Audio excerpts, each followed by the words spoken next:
So speaking of testing, those new CDC guidelines announced this week reducing the isolation period from 10 to 5 days. Many are applauding the move, but you're also facing some criticism for not including a test out policy.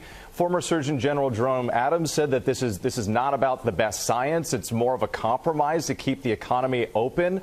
Why didn't you include a testing component?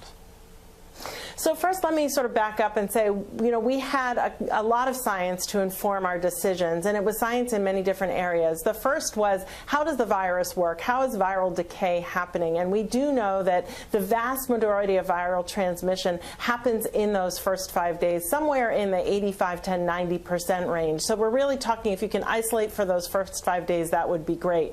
We also know epidemiologically that we anticipate a lot of cases. We've seen in other countries that up to 4 or 5% of people may have infection. And so we really do need to prepare for what happens, especially if those people are asymptomatic or mildly symptomatic, and they really are ready to go out and about. And then, of course, third is behavior. We've seen in some studies that up to only a third of people actually isolate when we ask them to. So with all of that science together, we moved forward with isolation recommendations of 5 days of isolation followed by 5 days in a mask. Now, the question of why we didn't include a test there is simply because we know that PCRs can stay positive for up to 12 weeks. So we would have people in isolation for a very long time if we were relying on PCRs. We have seen those